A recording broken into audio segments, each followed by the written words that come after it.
আগামী বৃহস্পতিবার নরেন্দ্র মোদী যাচ্ছেন আমেরিকা। ভারতীয় উপমহাদেশের আকাশে একটা চাপা জিজ্ঞাসা ঘুরপাক খাচ্ছে। মোদী কি বাংলাদেশ ইস্যুতে ট্রাম্পের কাছে উষ্মা প্রকাশ করবেন, নাকি অনুযোগ জানাবেন, নাকি এসব সুযোগই পাবেন না? এমন সময় মোদী ট্রাম্প বৈঠক বসতে চলেছে যখন কিনা ঢাকা দিল্লির সম্পর্ক এক নতুন মেরুকরণের দ্বারপ্রান্তে দাঁড়িয়ে। দক্ষিণ এশিয়ার রাজনীতি ও কূটনীতি এক ঘোলাটে সময় পার করছে। ভারতের সাথে তার চারপাশের প্রতিবেশীদের উষ্ণ সম্পর্কের পারদ অনেকটাই নিম্নগামী। পাল্টাপাল্টি কূটনৈতিক বার্তা বিনিময় চলছে ঢাকা দিল্লির মাঝে।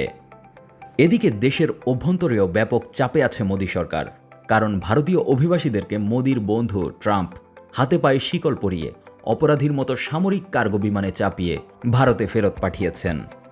এতে ট্রাম্পকে শক্তভাবে প্রতিবাদ জানানোর জন্য মোদীর উপর চাপ বাড়ছে দেশ বিদেশের ভারতীয়দের তরফে। যদিও মোদী সামাজিক যোগাযোগ মাধ্যমের একাধিক পোস্টে ট্রাম্পকে নিজের খুব কাছের বন্ধু বলে দাবি করেছেন, তথাপি বাস্তবতা ভিন্ন। এখন প্রশ্ন হচ্ছে, ট্রাম্প ক্ষমতা গ্রহণের পর প্রথমবারের মতো ওয়াশিংটন সফরে কি করবেন মোদী? ট্রাম্পের সাথে একান্ত ব্যক্তিগত বৈঠকে প্রতিবাদ, অভিযোগ, অনুযোগ, নাকি সম্পর্ক টিকিয়ে রাখার আকুতি জানাবেন নরেন্দ্র মোদী? ক্যামেরায় ওয়াও, স্টাইল দেখাও, Xenon X21 পারলে ঠেকাও। এটাই এখন দেখার বিষয়। ইতোমধ্যে ভারতকে শুল্ক আরোপের হুমকি দিয়ে রেখেছেন ট্রাম্প। ট্রাম্পের কাছে আমেরিকার স্বার্থ ছাড়া যে আর কিছুই বড় নয়, তা তিনি প্রতিনিয়তই বোঝাচ্ছেন। যদিও ট্রাম্পের হুমকির পর ভারত তার বাজেটে মার্কিন পণ্যের উপর যেসব উচ্চ শুল্ক আরোপিত ছিল তা অনেকটাই শিথিল করেছে, কিন্তু এতে কাজের কাজ কতটুকু হবে তা দেখার বিষয়। এদিকে আজকে রয়টার্সের এক খবরে জানানো হচ্ছে, ট্রাম্পকে খুশি করতে মোদী এবার মার্কিন সামরিক সরঞ্জাম ক্রয় করতে পারেন।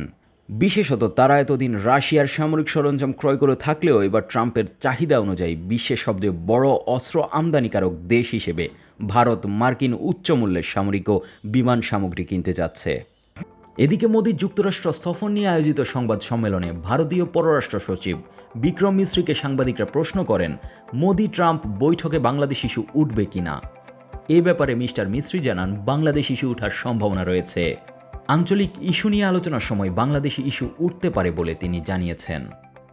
এদিকে বিশ্লেষকরা বলছেন, ভারত নিজেই যখন যুক্তরাষ্ট্রের সাথে অভিবাসী ও শুল্ক ইস্যু নিয়ে গভীর চাপে রয়েছে, সেখানে তৃতীয় আরেকটা দেশ তথা বাংলাদেশ কিংবা অন্য কোনো দেশ নিয়ে ট্রাম্পের সাথে আলোচনার সুযোগ কতটুকু ভারতের জাতীয় স্বার্থ রক্ষা করতে ট্রাম্পের সাথে আলোচনা করতে পারবেন মোদী, তাই এখন দেখার বিষয়। Desk report, 21 television.